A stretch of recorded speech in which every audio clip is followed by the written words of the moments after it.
আসসালামু আলাইকুম দর্শক, নির্দ্বিধায় নিশ্চিতভাবে বলা যেতে পারে ভয়ঙ্কর এক রক্তপাতের দিকে এগোচ্ছে দেশ। কারা সেই রক্তপাতের ঘটনা সৃষ্টি করছে, রক্তাক্ত আর একটা অধ্যায়ের জন্য কারা দায়ী, সেগুলো নিয়ে অবশ্যই বিশ্লেষণ করা যেতে পারে।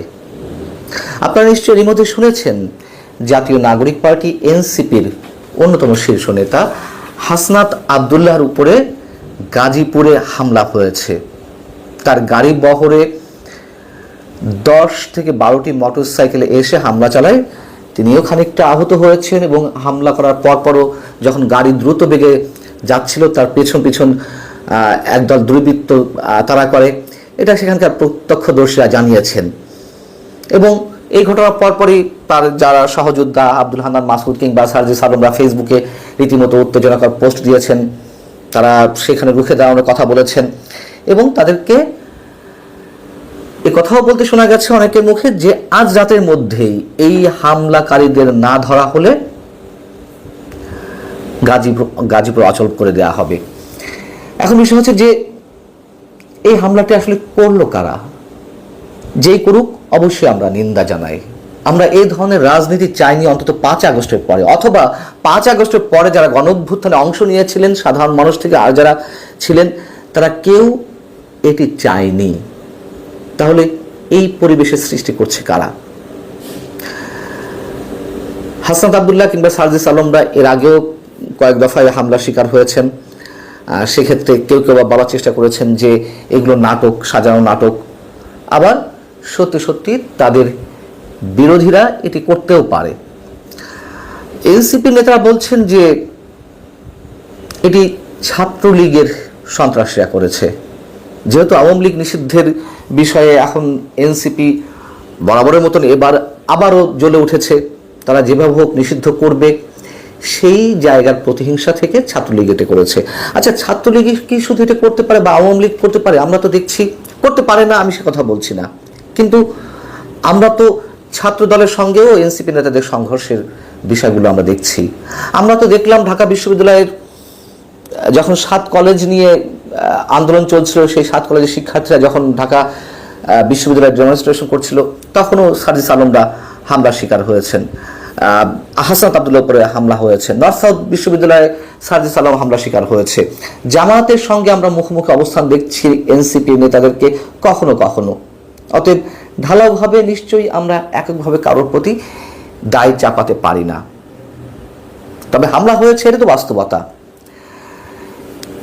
5 আগস্টের পর থেকে বা 5 আগস্টের অভ্যুত্থান থেকে মানুষের তো একটি প্রত্যাশা ছিল একটি সুস্থ রাজনৈতিক ধারায় ফিরে আসা এই বাংলাদেশের।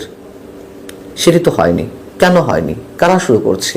যে মবগুলো ক্রিয়েট করা হয়েছে দফায় দফায়, বুলডোজার আতঙ্ক সৃষ্টি করা হয়েছে, কারা করেছে? আমরা তো সব জানি।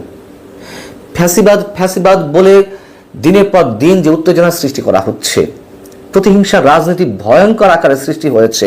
আওয়ামী লীগ তো প্রতিহিংসার রাজনীতি করেছিল, এটা তো সত্য কথা, কিন্তু তারপর তো মানুষ আর এটি চায়নি।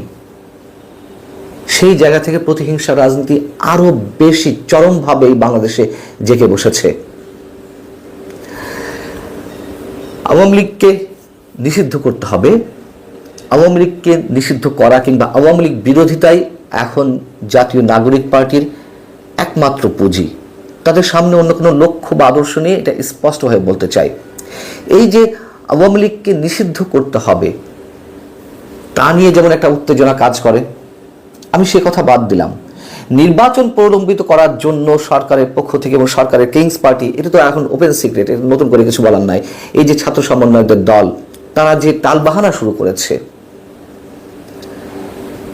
এই টালবাহানার মধ্য দিয়ে নির্বাচন না করার যে একটা মানসিকতা, তার মধ্য দিয়ে এই বাংলাদেশের রাজনীতির যারা স্টেক হোল্ডার রয়েছেন তারা কি খুব শীঘ্রই মাঠে নামবেন না? অবশ্যই নামবেন। রক্তপাত অনিবার্য। সেই রক্তপাতে আরো কতশো মানুষ বা কজন মানুষের প্রাণহানি ঘটে আমরা জানি না, তবে এই কথা তো সত্য যে অনেক আগে থেকেই আমরা আশঙ্কা করে আসছি নির্বাচন কবে হবে না হবে সেটি ঠিক ঠাউর করে বলতে না পারলেও ভয়ঙ্কর একটা ব্লাডশেডের দিকে বাংলাদেশ এগিয়ে যাচ্ছে। এবং এ কথা তো এখন বলা হচ্ছে যে নির্বাচন প্রলম্বিত করতে, নির্বাচন না দেওয়ার জন্য প্রয়োজনে একটা যুদ্ধের খুব প্রয়োজন, অনেকের যুদ্ধের প্রস্তুতি নেওয়া হচ্ছে। এগুলো এমনি এমনিতে না, যারা এই অভিযোগগুলো করছেন, যারা প্রশ্নগুলো তুলছেন, এমনিতে তো আর করছেন না, তার লক্ষণ তো আমরা বিভিন্ন পর্যায় থেকে দেখছি। এবং নির্বাচন আগামীতে কবে হয় তার কোনো রোডম্যাপ তো সরকার দিচ্ছে না। একের পর এক নানান ধরনের অস্থিরতা আমাদের সামনে জন্ম দেওয়া হচ্ছে। এবং এই যে আওয়ামী লীগকে নিষিদ্ধ করার কথা বলা হচ্ছে, আওয়ামী লীগ নিষিদ্ধ করবেন, করেন, ভালো কথা, কিন্তু তা করে কি যে টার্গেট নিয়ে এগুলো করা হচ্ছে সেটা সম্ভব? আওয়ামী লীগ বিএনপির রাজনীতি এই বাংলাদেশে নিষিদ্ধ করা বা নির্মূল করা সম্ভব? এত সহজ না। উদাহরণ তো দিই সবসময়, আওয়ামী লীগ বিএনপিকে নির্মূল করতে না চাইলেও একেবারে রাজনীতি থেকে বাইরে রাখতে চেয়েছিল, পেরেছে তারা। কত অত্যাচার, নির্যাতন, কারাগার, জেল, জুলুম, হুলিয়া সব কিছু মাথায় নিয়ে তারা তো টিকে আছে বীর দর্পে, বরঞ্চ আগে চেয়ে আরো জনপ্রিয় হয়েছে। সেই জায়গা থেকে এই যে নিষিদ্ধ খেলা, এই যে চরম প্রতিহিংসা রাজনীতি, এর ফলাফল কোথায় গিয়ে দাঁড়াবে আমরা অনুমান করতে পারছি। কিন্তু যারা ক্ষমতা লোভী, যাদের সামনে কোনো রাজনৈতিক আদর্শ নেই, সে পুরানো রাজনৈতিক দল হোক কিংবা নতুন রাজনৈতিক দল হোক, তারা বুঝেও সেদিকে তারা কর্ণপাত করে না, চোখে দেয় না। প্রয়োজন তো শুধু ক্ষমতার। অতএব আমরা এইটুকু ভেবে আতঙ্কগ্রস্ত হই যে আগামী যে বাংলাদেশ, যেই নতুন বাংলাদেশ বিনির্মাণের স্বপ্ন এই ছাত্র সমন্বয় একটা দেখাচ্ছিল, অবশ্যই তাদের প্রতি আমাদের একটা সহানুভূতি ছিল, একটা শ্রদ্ধাবোধ ছিল। এখন সেই শ্রদ্ধাবোধের মাত্রা নিঃসন্দেহে তার যে ব্যারোমিটার ক্রমান্বয়ে তার পারদ নিচের দিকে নামছে। আজকে হাসনাত আব্দুল্লাহদের রক্তক্ষরণ হয়েছে, অনেকেই উত্তেজিত।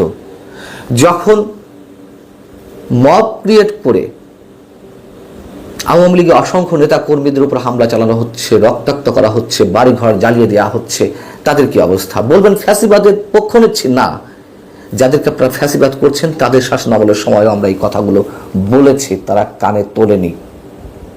ইতিহাসে নির্মম ভাগ্য তাদেরকে বরণ করতে হয়েছে, নিশ্চয়ই আরো অনেককে এই ধরনের ভাগ্য বরণ করতে হবে।